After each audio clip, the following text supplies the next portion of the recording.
सन 15 नवंबर 2000 बिहार से जिस तरह से झारखंड अलग हुआ तो लगा कि बिहार का दिल ही लेके चला गया। मीन्स कितने सारे खनिज संपदा, उर्वरक, हर चीज़, खदान, भंडार, लगता है कि पूरा कुछ चल गया। अब बिहार के पास कुछ बचा ही नहीं, केवल खेती, कृषि पे आधारित। क्या होगा ऐसा बिहार का, और ऐसे कैसे हो गया, और कैसे लोग जाने दे दिए। उस समय सरकार किसकी थी? नीतीश, लालू, ये सब तो सरकार थी, और कैसे छाने दिया। इतना बिहार संपन्न, सब कुछ प्रभुता संपन्न, हर कुछ था बिहार में, लेकिन झारखंड से अलग कर दिया और बिहार को ऐसी स्थिति में ला दिया। क्या था कारण, क्या है असली वजह, आज हर कुछ समझने की कोशिश करेंगे। ये वीडियो काफ़ी इंटरेस्टिंग होने वाला है। जैसे जैसे आप धीरे धीरे इस टॉपिक को धीरे धीरे अध्ययन करते जाएंगे, देखते जाएंगे, उतनी ही गहराई में आज जाऊंगा और हर चीज़ लाने की कोशिश करूंगा और आप तक पहुंचाने की कोशिश करूंगा। इसकी शुरुआत अक्सर लोग कहते हैं कि ये लालू राज और नीतीश राज को लेकर के हुआ और उसी बीच में हुआ था, लेकिन इसकी कहानी बहुत पुरानी है। आज वो सारी कहानियों को रिवील करूंगा। जब देश आज़ाद हुआ था 15 अगस्त 1947 को, तो देश के सामने बहुत सारी चुनौती थी, क्योंकि अंग्रेजों से गुलाम था, जकड़ा हुआ था। अब वो मुक्ति पा लिया, भारत पूरी तरह से आज़ाद। तो बहुत सारे राज्यों को लेकर करके संगठन करना था, तभी एक भारत का निर्माण हो सकता था। और उसमें भारत पाकिस्तान का एक अलग मांग, एक अलग ही था। देश आज़ादी के बाद बंटवारा ही बंटवारा था भारत और पाकिस्तान को लेकर। उसके बाद भारत को पूरी तरह से संगठित करना था, यानी देश में सबसे बड़ी चुनौती सरकार के लिए थी तो राज्यों का पुनर्गठन करना। और उसमें बहुत सारे लोग, बहुत सारे जो टॉप क्लास के लोग होंगे उस समय, कई लोगों ने बैठकी बनाए और देखा कि भारत में विविधताओं का देश है। यहाँ हर राज्यों में अलग अलग भाषाएं बोली जाती है, हर तरह के लोग हैं, जनजातियाँ हैं, रहन सहन अलग है, बोल व्यवहार अलग है। तो सरकार ने यह सोचा कि राज्यों का पुनर्गठन करने के लिए भाषा का आधार चुना जाए, भाषा के आधार पर राज्यों का चयनित किया जाए, और उसी बेस पे यह सारे राज्य का बंटवारा होने लगा। और हर लोगों को यह काफ़ी पसंद आया, हर लोगों ने इसकी शाबाशियाँ की, तालियाँ बजाई, और इस तरह से राज्यों का पुनर्गठन होने लगा। और धीरे धीरे राज्य अपने अपने अपने अपने भाषा के आधार पर सब चीज़ें चलने लगा। कई राज्य कुछ ऐसे थे जिन्होंने इसे नहीं माना, तो उन्होंने आंदोलन करना शुरू कर दिया। और आंदोलन बहुत दिन तक ना ज़्यादा चल पाए, क्योंकि सरकार अपनी पुनर्गठन पे काफ़ी कुछ वंचित थे और उस पर लेकर के काम चल रहा था। तो या तो मनाया गया या धीरे धीरे वो फिर से विलय हो गए, और इस तरह से सारी चीज़ें चलती रही और बंटवारा का काम होते रहा और पुनर्गठन का काम चलते रहा। लेकिन एक समय ऐसा आया कि लोग भाषा के आधार पे नहीं, भौगोलिक क्षेत्र के आधार पर बंटवारा करने की बात करने लगे। और उसके लेकर के भी एक आंदोलन लगने लगा कि हमारा क्षेत्र अलग है, हमारा स्वभाव अलग है, हमारा काम अलग है, तो बस भाषा के आधार पे कैसे चलेगा। और उसमें जो मांग था वो झारखंड का मांग था। झारखंड उसमें तो बिहार में था, लेकिन बिहार और झारखंड की भाषा एक थी, हिंदी थी। तो लोगों को लगा कि एक ही है, तो बिहार झारखंड एक था। लेकिन अब आता है यहाँ पर भौगोलिक स्थिति की बात करें कि क्या है भौगोलिक स्थिति, तो हम समझने की कोशिश करते हैं बिहार और झारखंड की भौगोलिक स्थिति क्या है। अगर बिहार को देखा जाए तो मगध, मिथिला, अंग और भोजपुर से बना हुआ था, और इधर झारखंड मगध और कलिंग से बना हुआ था। पॉपुलेशन की भी बात करें तो सबसे ज़्यादा पॉपुलेशन बिहार में लोग रहते थे, झारखंड में कम रहते थे। उसके भी कारण है। अगर देखा जाए तो रेशियो 1/3 का रेशियो था, यानी 1 करोड़ अगर झारखंड में है तो 3 करोड़ बिहार में लोग रहते थे। अब ये सबसे बड़ी बात है। और उसमें जो जनसंख्या था उसमें 1% जो आदिवासी जो लोग थे वो बिहार में रहते थे, और 26-27% जो थे वो झारखंड में रहते थे। तो आदिवासियों का एक पूरा गढ़ झारखंड में रहता था, जो अनपढ़ कह सकते थे, जाहिल या निरक्षर, जिनको पढ़ाई लिखाई से, एजुकेशन से कोई लेना देना नहीं था। वो बस अपने जंगलों में लकड़ियों को चुनना, लकड़ियों को काटना और उसी को बेच कर करके अपने गुजारा करना का काम किया करते थे। और उस समय जंगलों में दो चीज़ें के ज़्यादा बिजनेस होती थी, या तो पत्ता का बिजनेस होता था जिसको लोग बीड़ी में इस्तेमाल करते थे, वो एक पत्ता का इस्तेमाल होता था, और दूसरा महुआ का इस्तेमाल होता था जो ड्रिंक के रूप में किया करते थे। तो ये सब आदिवासी लोग लाते थे और चुन चुन कर करके इकट्ठा करते थे और बेचते थे। इसी से उनका रोज़गार चलता था, और कोई शिक्षा के नाम पे थे नहीं कि पढ़े लिखे ज़्यादा थे नहीं तो उन्हें कुछ हो। ये सब सारी विभिन्नता थी। और दो बड़ी विभिन्नता देखा जाए तो बिहार एक समतल एरिया था, यहाँ पर लैंड थे, उपजाऊ लैंड थे, कृषि प्रधान थे, तो खाने पीने का चीज़ें यहाँ उपजता था। और झारखंड पहाड़ी इलाका पर, वहाँ पर अन्न नाम का कोई चीज़ था नहीं, तो अन्न उपजेंगे नहीं तो रहने वाले लोग ज़्यादातर तो बिहार में ही रहेंगे। अब वहाँ पर जो था तो वहाँ पर अलग चीज़ें थी, वहाँ पर खनिज संपदा था, अवरक था, कोयला था, खदान पड़े हुए थे, लेकिन उसके लिए तो लोग चाहिए, काम करने वाले लोग चाहिए। एक आदिवासी, एक अनपढ़ लोग के पास अगर सोना ला के रख दोगे तो क्या करेंगे? सोने की कीमत जौहरी ही पकड़ पाता है, और वो जौहरी झारखंड में नहीं था क्योंकि झारखंड में पढ़े लिखे लोग नहीं थे। तो सोना खदान रख करके भी वह अपंग महसूस कर रहे थे, वो लग रहा था हमारे पास कुछ है ही नहीं, बस यही जंगल के पत्ते, लकड़ियाँ, महुआ, जाल, यही सब सारे चीज़ें था, और उसी को बेच करके जीवन यापन करना और लेन देन की प्रक्रिया चलती थी। इवन पैसे तक नहीं जानते थे, अगर पैसे भी दे दे तो वो क्या करेंगे? तो वो सामान का विनिमय होता था, आप उधर से वो सामान लकड़ी दिए, इधर से राशन लिए, इस तरह से काम चलता था।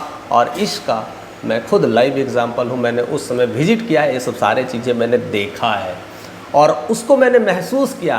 और ज़्यादातर तो बड़ी बड़ी बातें हैं कि वो डर डर के रहा करते थे। हम लोग जब जाते थे जंगल की तरफ, अगर आम का सीज़न होता था तो जितने आदिवासी लोग थे उसे बुलाते थे, तो डर डर के आते थे, कहते थे आम तोड़ो, और आम तोड़ के भर के देते थे, उसमें से कुछ उसको दे देते थे, या तो उसे घर में से कुछ राशन दे देते थे, चावल, गेहूँ, या खाने पीने के लिए वो दाल राशन का सामान लेके चल जाते थे, बस उतना से ज़्यादा नहीं चाहिए था। और हम लोग बड़े बड़े भर भर के आम लाते थे। ऐसी चीज़ें हुआ करती थी, डर डर के रहना और दूर जंगलों में रहना, और कोई कपड़े लत्ता तो ज़्यादा तो था नहीं, सिंपल ड्रेस पहनना तो कुछ था ही नहीं, ऐसी स्थितियाँ थी। तो वहाँ पर बिहार झारखंड में एक, अगर भौगोलिक से देखा जाए तो अलग अलग लग रहा था, नहीं लग रहा था कि ये पूरा बिहार है, लग रहा था बिहार झारखंड पूरा अलग है। लेकिन अलग है तो फिर ये मांग कौन करेगा? तब उस समय 1935 की बात है, ये हुंकार आया। उस समय मुंडा माने आदिवासियों के ग्रुप में कुछ पढ़े लिखे लोग मुंडा कहलाते थे, जो थोड़ा पढ़े लिखे साक्षर थे, उसमें से कुछ पढ़ाई लिखाई करते थे। तो मुंडा परिवार के लोगों ने यह मांग किया भौगोलिक क्षेत्रों के आधार पर कि हमें अलग राज्य चाहिए। वो दिन था 1935, वो सन था 1935, यानी हम आज़ाद भी नहीं हुए थे तभी वो मांग चल रही थी, सुबुगाहट चल रही थी। लेकिन इससे पहले बड़ी सारी चीज़ें हुई थी। जब देश आज़ाद नहीं हुआ था तो 1793 ईस्वी में वहाँ पर अंग्रेज़ों ने अस्थायी बंदोबस्त ला दिया था। फिर 1859 में वहाँ पर सेल एंड रेंट लॉ ला दिया था, जिससे वहाँ पर लैंड बेच कर करके या रेंट कर करके बहुत सारी चीज़ें, फैक्ट्री लगाने का काम करते थे। और उसके बाद भारतीय वन अधिनियम ला दिया था। ये सब कारण थे। वन अधिनियम लाने के बाद जंगल में लकड़ी काटना अब आदिवासियों के लिए खतरे की घंटी सारी थी। अब वो कैसे करेंगे? तो चुप चुप करके यहाँ वहाँ काटते थे, जहाँ पर वो सरकार नहीं पहुँच पाती थी, पुलिस नहीं पहुँच पाती थी, वहाँ की लकड़ी चुराते थे, बेचते थे, करते थे। तो इस तरह से कई सारी जगहों पर प्रतिबंध लगा दिए थे।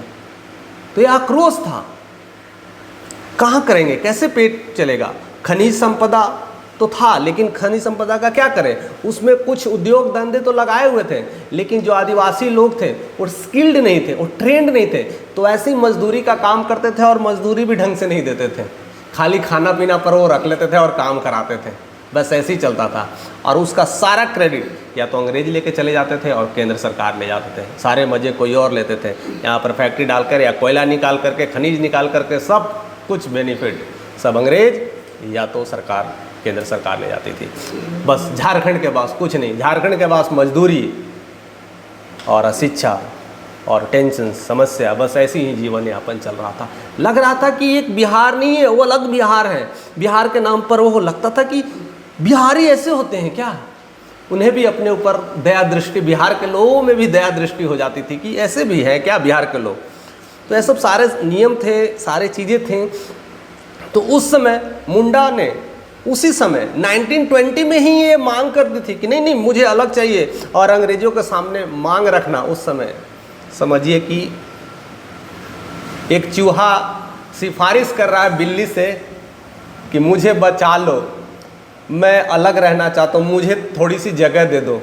तो क्या करेंगे बिल्ली, चूहे को क्या कर पाएंगे। बस वही थी मांग। किससे कर रहे हैं, उस समय अंग्रेजों का हुकूमत था, वो तो राज करने वाले थे। वो मांग आपकी ठुकरा ही देंगे, वो आपको हाँ ना कर करके घुसा करके इधर उधर छेड़ दे करके रोक देंगे। तो अब उनके पास कोई था नहीं, चारा नहीं था, समझ में नहीं आ रहा था कि क्या करें।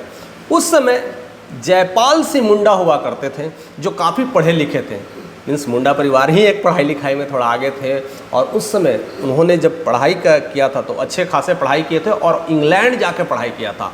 यानी 1938 में इंग्लैंड जाकर के पढ़ाई किया था।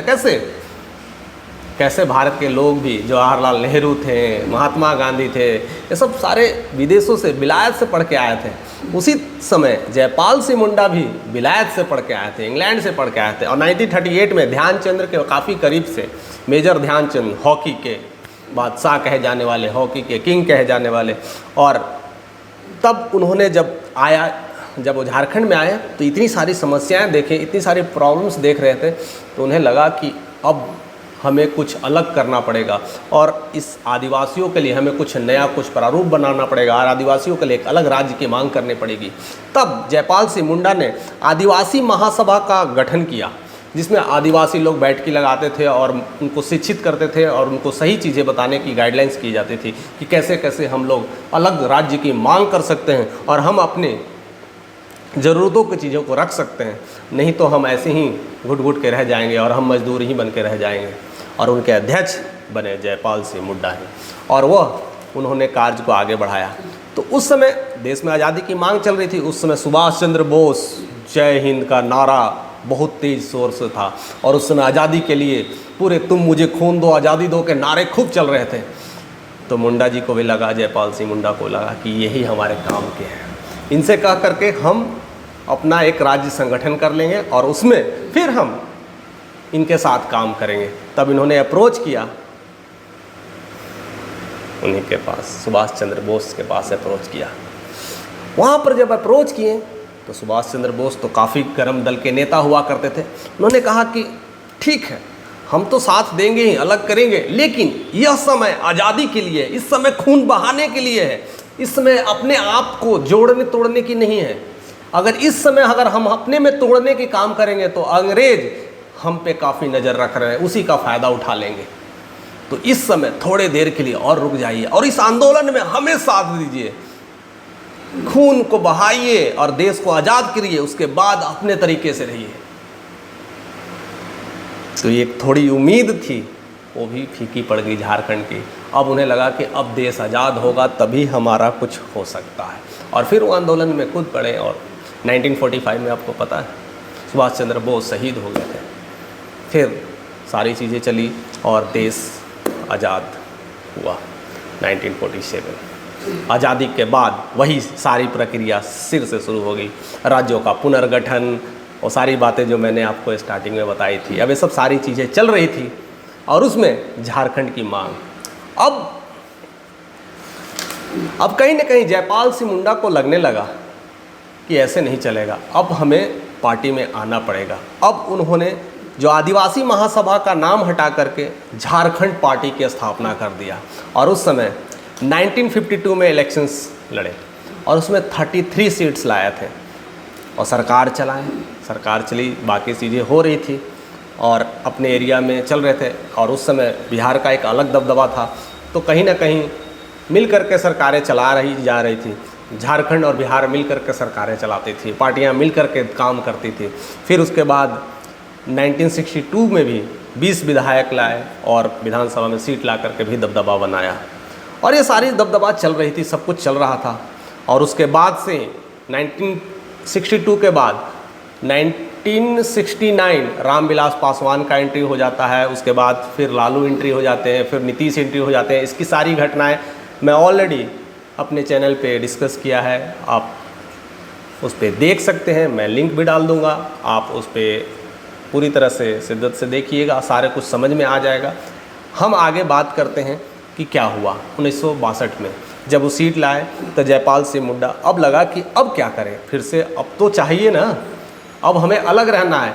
ये झारखंड बिहार करते करते ना हम अपनी पूरी बहुमत से अपना राज भी कर पा रहे हैं और कहीं ना कहीं अपने आप को वर्चस्व भी नहीं जमा पा रहे हैं और झारखंड को अलग सारी चीज़ें मिल नहीं पा रही है जो मिलना चाहिए था। अब जयपाल सिंह मुंडा को बड़ा प्रॉब्लम्स होने लगा, अब डिमांड कर रहे थे। तो उस समय डिमांड करने के लिए अब बिहार में भी बहुत सारी एक हुकूमत पार्टी जन्म ले ली थी, बहुत सारे राजनीतिक माहौल चल रहा था। जयपाल सिंह को लगा कि अब हमें जो मिलना है अब किससे मिले, तो उन्होंने कांग्रेस से हाथ मिला लिया कि इनके साथ मिल करके और हम झारखंड की मांग करेंगे। और उनका सबसे ज़्यादा जो श्रेय जाता है राजीव गांधी का श्रेय जाता है कि राजीव गांधी और इंदिरा गांधी उस समय शासक थी और काफ़ी अच्छे दबंग थे और अच्छे नेता के रूप में थे, तो लगा कि इनसे मिल करके हमारा काम हो जाएगा। अब उन्होंने उनका साथ तो पकड़ लिया। अब कहीं ना कहीं कांग्रेस का पकड़ बिहार में भी हो गया और बिहार में एंट्री करना शुरू कर दिया कांग्रेस, तो बिहार में एक राजनीतिक भूचाल आ गया और देखते ही देखते 7 साल में 7 सीएम बदल गए। अब पार्टी गड़बड़ाने लगी और बहुत सारा चेंजेस होने लगा। अब बिहार में भी राजनीतिक माहौल चरमरा रही थी, लोग अलग अलग राजनीतिक माहौल और पार्टियां देखना शुरू कर दिए थे। अब उस समय ज़्यादा कुछ हुआ नहीं और ज़्यादा कर नहीं पाए, एज उतनी हो नहीं पाई, चल नहीं पाए। उसके बाद से फिर धीरे धीरे सुगबुगाहट चल रही थी और वो पार्टियों का एक लड़ाई चलने लगा और उस पार्टियों की लड़ाई में कहीं ना कहीं कुछ अलग ही माहौल बन गया था। तब एक और नई पार्टी ने जन्म लिया और वो पार्टी थी झारखंड मुक्ति मोर्चा, जिसके झामू सरकार कहा जाता था और काफ़ी फेमस है, आज भी फेमस है झामू सरकार, लेकिन उसे झामू सरकार नहीं बोलते, उसे झारखंड मुक्ति मोर्चा कहा जाता है। उसके जो नेता थे विनोद बिहारी महतो थे। अब उन्होंने एक नई पार्टी का उदय किया। अब लगा कि फिर से एक नया राज्य की डिमांड होने लगी, उसमें शिबू सोरेन थे और भी बड़े बड़े नेता थे और बहुत सारी चीज़ें हैं जो उसके हम डिटेल में नहीं जाएंगे, लेकिन असली तथ्य पे जाते हैं कि ये पीछे आज़ादी के पीछे उसकी क्या कारण थी, झारखंड की आज़ादी, झारखंड कैसे अलग होना चाहता था। उस समय शिबू सोरेन थे, सब सारे थे और मोर्चा चल रहा था, मांग चल रही थी और उस समय बिहार में इतनी सारी पॉलिटिक्स थी और कहीं ना कहीं कांग्रेस भी आके घुस गई। अब उन्हें लगा कि बिहार में तो इतनी सारी खनिज संपदा है, इधर फैक्ट्री डालने का है ना, इधर बंटवारा क्यों करने का है। अब उन्होंने फैक्ट्री डालना शुरू कर दिया। अब फैक्ट्री तो डाला, काम भी मिला, रोजगार भी मिलने लगा और लोग धीरे धीरे उसमें भूल गए। लेकिन इसका फ़ायदा सबसे ज़्यादा या तो बिहार के हुआ या तो अदर स्टेट्स का होने लगा, क्योंकि यहाँ पर एजुकेशन की कमी थी और उसमें भी झारखंड में एजुकेशन की कमी थी। यानी यहाँ का रोजगार, यहाँ बिजनेस, काम करने वाले दूसरे स्टेट से आ रहे थे, क्योंकि यहाँ पर उतने कारीगर सही नहीं थे, सफल नहीं थे, कुशल नहीं थे और एजुकेशन की कमी थी, पढ़ाई लिखाई में ज़ीरो। तो क्या करेगा। अब फैक्ट्री रहने के बाद भी काम मजदूरी वाले कर रहे हैं, एक अच्छे पोस्ट नहीं ले पा रहे हैं, तो कहीं ना कहीं ये भी प्रॉब्लम था। तो जो यहाँ पर जो रेशियो था कहीं ना कहीं अगर देखा जाए तो बाहर का बढ़ने लगा। जो 40-60 का रेशियो था वो घट करके 70-30 का रेशियो हो गया। यानी बाहरी लोग अब प्रवेश करना शुरू कर दिए, यहाँ कल कारखाने खोलने लगे तो यहाँ पर काम करने लगे और यहीं पर रहना शुरू कर दिए, कोई लैंड लेना शुरू कर दिया, तो सब चीज़ें होने लगा। तो कहीं ना कहीं एक झारखंड में जो आदिवासी ग्रुप था और सिकुड़ने लगा, दबने लगा और बाहरी लोग का माहौल ज़्यादा बढ़ने लगा और उसमें कुछ बिहार का तो अपना एक रूट कल्चर था ही, वो अलग थे ही बने हुए, उनका तो चल रहा था, लेकिन आदिवासी ग्रुप एक अलग ही दब रहा था। अब और प्रॉब्लम्स आ गई थी। अब तो लगा कि अब क्या होगा। अब ये जेएमयू सरकार भी कुछ नहीं कर पा रही है, ये तो जब मिल गई उनसे मिलने के बाद तो यहाँ पर तो सरकार ही कुछ और कर रही है, यहाँ तो अब कांग्रेस का अलग दबदबा हो रहा है, अब कुछ नहीं हो रहा है। तब 1987 में झारखंड समन्वय पार्टी आई थी और वहाँ पर उन्होंने कई सारे आंदोलन शुरू कर दिया आदिवासियों को लेकर कर कि हमारे को इंसाफ चाहिए, हमें अलग चाहिए, हमें अलग रहना है, हमें रोज़गार चाहिए, हमारी पेट पे लात मारा जा रहा है, हमें धीरे धीरे कमज़ोर बनाया जा रहा है, हमें सताया जा रहा है। ऐसे कर कर के कई सारे मोर्चे लगे, कई सारे स्पीच हुए, कई सारे नाराबाजी हुई, कई आंदोलन चले और फिर कई बार डिमांड किए, एक बार नहीं, वो जो 87 से डिमांड था, 87, 88, 89, 90 तक डिमांड चलते रहा।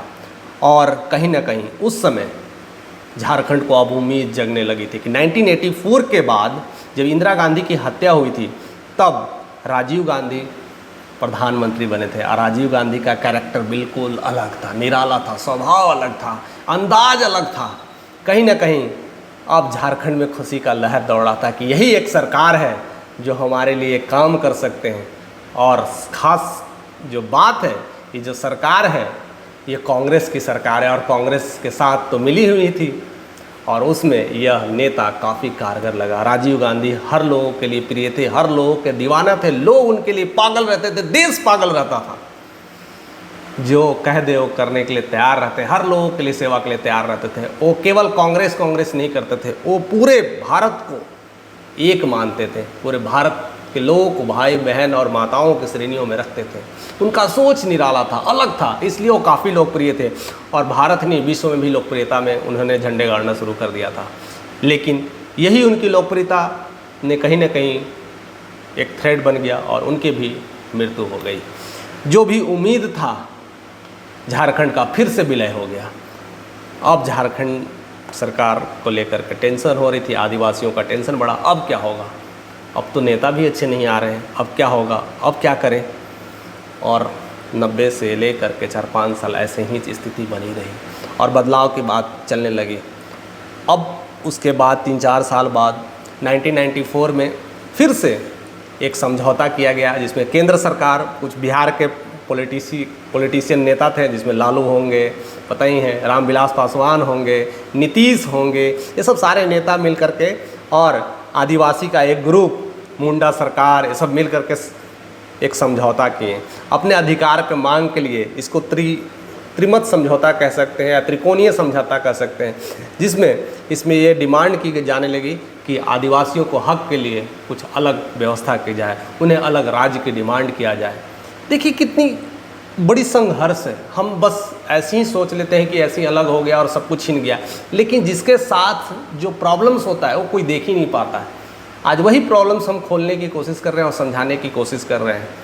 और तब 1999 में फिर से अटल बिहारी की सरकार आई, कमल पहली बार खिलने लगा और उस सरकार में काफ़ी कुछ उत्साह था और नई सोच थी, नई उमंग थी, नई ताजगी थी और नया कुछ करने का सपना था।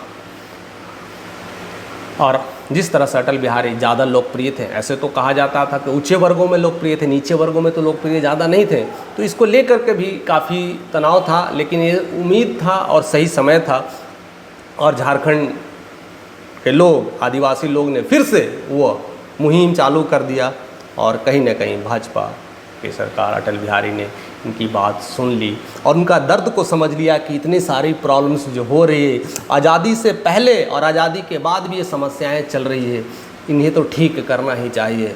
और फिर फाइनली समझौता के बाद 15 नवंबर 2000 को नई झारखंड का उदय हुआ और नई शुभारंभ हुआ और नया लोकार्पण हुआ और एक नई खुशियाँ आई और सरकार में बहुत सारे चेंजेस होने लगे और उसके लेकर के बिहार और झारखंड में अलग सा राजनीतिक माहौल बनने लगा, नई भूचाल आने लगी। उसको लेकर के भी हम नई वीडियोस लाएंगे। आप कमेंट करके बताइएगा कि ये वीडियोस आपको कैसा लगा, आपको इसके बारे में जो नॉलेज था अभी कैसा अपग्रेड हुआ और आप ऐसे कितने सारे नॉलेज को रखना चाहते हैं और कितना डिटेल में जानना चाहते हैं। अगर इसी तरह का डिटेल अध्ययन चाहते हैं तो हमें कमेंट करके बताइएगा कि कैसा लगा और ज़्यादा से ज़्यादा लोगों तक शेयर करिएगा। खास करके अगर हमारे कुछ फैमिली ग्रुप में जो स्टूडेंट हैं जो खास करके यूपीएससी और बीपीएससी की तैयारी कर रहे हैं, उनके लिए काफ़ी हेल्पफुल होगा। ऐसी नॉलेज काफ़ी इंटरटेनिंग होता है और काफ़ी समझ होता है और ऐसे एग्ज़ाम्स के लिए काफ़ी हेल्पफुल होता है और अपने एग्ज़ाम के लिए भी साथ साथ ऐसी नॉलेज के साथ आप तैयारी कर सकते हैं।